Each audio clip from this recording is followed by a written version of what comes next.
11 21 20 55. Saya dari Prodi Ilmu Kesehatan Masyarakat.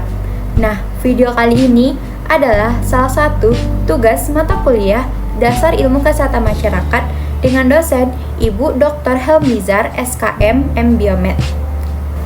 Di banyak rumah, kesehatan dimulai tanpa disadari. Dari sayuran dipotong, dari nasi yang ditanak, hingga dari makanan yang dibagi rata di meja keluarga. Tapi, di balik rutinitas sederhana itu, ada peran besar yang dimainkan oleh gizi.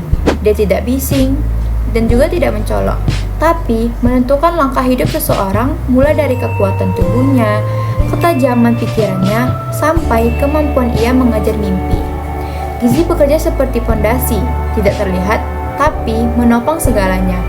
Ketika nutrisi yang masuk tidak lengkap atau tidak seimbang, tubuh mulai memberi tanda, seperti anak yang tumbuh lebih lambat, siswa yang mudah letih di sekolah, hingga ibu hamil yang cepat letih. Dan di balik tanda-tanda itu, ada risiko jangka panjang yang sering tidak terbaca mata. Karena itulah, gizi bukan sekedar urusan makan kenyang. Ia tentang memastikan tubuh mendapat apa yang dibutuhkannya. Energi, zat pembangun, vitamin, mineral, dan keseimbangan yang membuat tubuh mampu bertahan dan berkembang. Di lapangan, Sarjana Kesehatan Masyarakat hadir sebagai jembatan. Kami mencoba memahami masalah dari sumbernya. Mengapa gizi kurang masih terjadi? Apakah karena harga pangan, kurangnya edukasi, atau budaya makan yang belum berubah? Dari pertanyaan-pertanyaan itulah kami menyusun langkah. Tidak selalu besar, tapi tepat.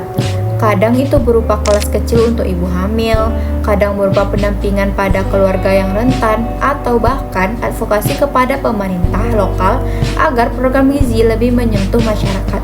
Tugas kami adalah memastikan setiap intervensi tidak hanya menambah informasi, tetapi mengubah perilaku dan membuka akses. Karena perubahan gizi tidak cukup dengan teori, ia butuh kedekatan, empati, dan kerja berkelanjutan. Dalam konteks ini, saya ingin terlibat langsung di dalamnya. Saya ingin mendengar cerita masyarakat, memahami masalah mereka dari dekat, hingga mengubah pemahaman itu menjadi program yang relevan.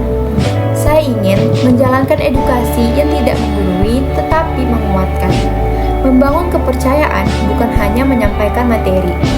Bagi saya, kontribusi bukan tentang proyek besar. Ia tentang hadir di tempat yang tepat dan melakukan hal yang dibutuhkan. Entah itu yang pertama, menyusun program gizi yang sesuai kebutuhan masyarakat berbasis data dan kondisi lapangan, atau yang kedua, memberikan edukasi gizi yang dekat dengan kesehatan warga sehingga mudah dipahami dan diterapkan. Yang ketiga, mendampingi kelompok rentan seperti anak-anak dan ibu hamil melalui pemantauan dan bimbingan yang konsisten. Yang keempat, berkolaborasi dengan kader, puskesmas, dan pemerintah desa untuk memperkuat layanan gizi di tingkat komunitas. Dan yang kelima, mendorong terbentuknya kebiasaan makan yang lebih sehat melalui pendekatan yang menghargai budaya dan pola hidup masyarakat. Jadi, gizi adalah cerita panjang yang membentuk masa depan sebuah masyarakat. Dan saya ingin menjadi bagian dari cerita itu. Bekerja bersama keluarga, menyusun langkah kecil yang perlahan memberi kehidupan yang lebih sehat, lebih kuat, dan lebih layak untuk semua. Sekian dulu video dari aku. Bye-bye.